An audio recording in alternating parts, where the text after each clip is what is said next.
আসসালামু আলাইকুম, কেমন আছেন সবাই? চলে আসলাম নতুন একটি ভিডিও নিয়ে। আজকে দুপুরে আমি যা যা রান্না করব।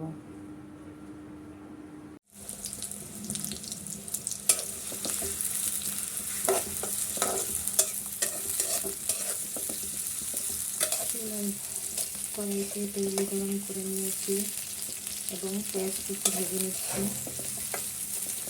আমি সব রান্না সরিষার তেল দিয়ে করি। আমি এখন এর মধ্যে খাসির মাংস দিয়ে দেব।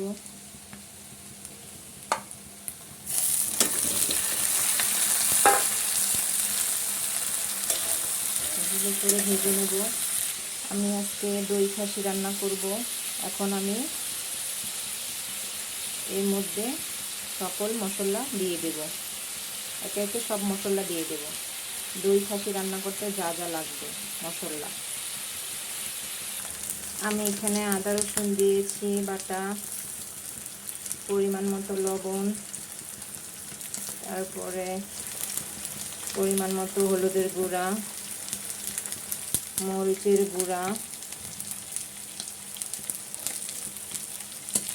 এবং গরম মশলার গুঁড়া দিয়ে ভালো করে এটা মিক্স করে নেব। গরম মশলার গুঁড়া দিয়ে দিয়েছি, এখন এটা ভালো করে কষিয়ে নেব। দেখুন, আমি খাসির মাংসটা ভালো করে কষিয়ে নিয়েছি। যেহেতু দই ইলিশ রান্না করব, দই না হলে কি হবে, তো আমি এখন 200 গ্রামের মতো দই দিয়ে দেব। দইটা ভালো করে ফেটে নিয়েছি, এখন এটা এই মাংসের সাথে দিয়ে দেব। দইটা দিয়ে দিয়েছি, এখন ভালো করে মিক্স করে নেব। এই দইয়ের সাথে ভালো করে মাংসটাকে মিশিয়ে কষিয়ে নেব।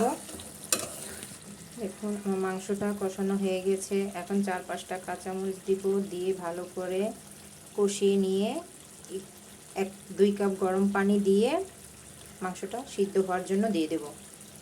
দেখুন, আমার দই খাসির মাংসটা রান্না প্রায় কমপ্লিট হয়ে গেছে। এখন একটু গরম মশলা ছিটিয়ে নামিয়ে ফেলব।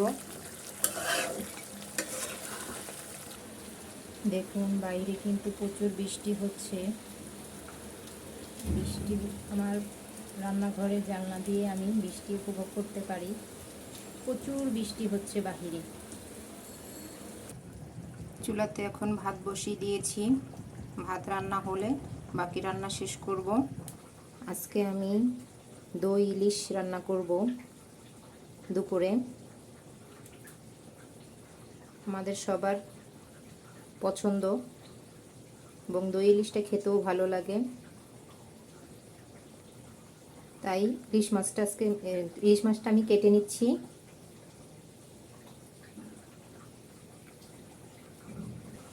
মাছটা আমার কাটা হয়ে গেছে। মাছটা দেখুন অনেক টাটকা এবং মাছটা অনেক বড়ই ছিল। চলুন এখন রান্না করব।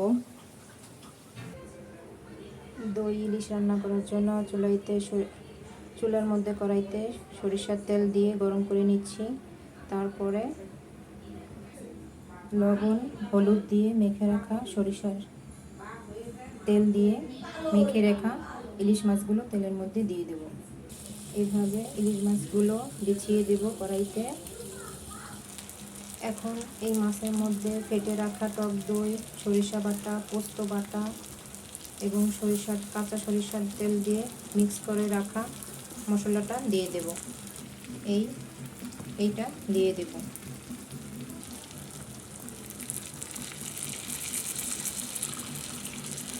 এখন 4-5টা কাঁচামরিচ দিয়ে ভালো করে ধিমো আঁচে রান্না করে নেব। এই যে আমার দই ইলিশটা রান্না হয়ে গেছে। এভাবে আপনারা রান্না করে খেয়ে দেখবেন, অনেক মজা। বাজার থেকে এই যে সামুদ্রিক বড় কাঁকড়া নিয়ে এসেছে, এগুলো ফ্রাই করব। এবং এই যে লোটে মাছ নিয়ে এসেছে, এগুলো ফ্রাই করব। তো আমি মাছগুলো আর কাঁকড়াটা কেটে নিচ্ছি। রুই মাছের মাথা দিয়ে আজকে কচুর ঘন্ট করব। সবাই তো ইলিশ মাছ এবং চিংড়ি মাছ দিয়ে খায়, আমি আজকে রুই মাছের মাথা দিয়ে করব। কড়াইতে তেল গরম করতে দিয়েছি, তারপরে রুই মাছের মাথাগুলো ভেজে নেব।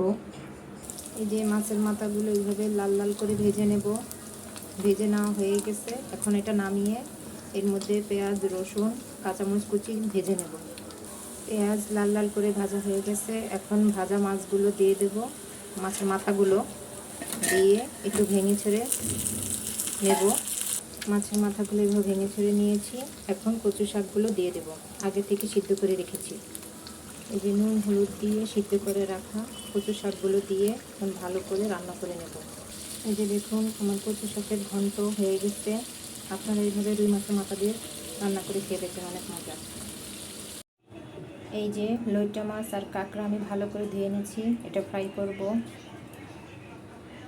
এখানে সকল পদের মশলা, আদা রসুন বাটা, তারপরে টক দই, লেবুর রস, ডিম, কর্নফ্লাওয়ার, ময়দা সব কিছু দিয়ে একটু বেসন দিয়ে আমি এটা মিক্স করে নিছি।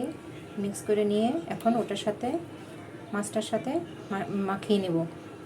এই যে মাখিয়ে নিছি, এখন আমি 10 মিনিট এটা রেস্টে রেখে দেব, তারপরে ভাজবো। এই যে আমি ফ্রাই প্যানে সরিষার তেল গরম করতেছি, আমি সরিষার তেলেই ভাজবো। এই যে তেল গরম হয়ে গেছে, এখন লইট্টা মাছগুলো দিয়ে দেব। এই যে এইভাবে কাঁকড়া এবং লইট্টা মাছ ফ্রাই করে খেয়ে দেখবেন, অনেক মজা। কক্সবাজারে আর যাওয়া লাগবে না, ঘরে বসেই কাঁকড়া ফ্রাই, লইট্টা ফ্রাই খেতে পারবেন।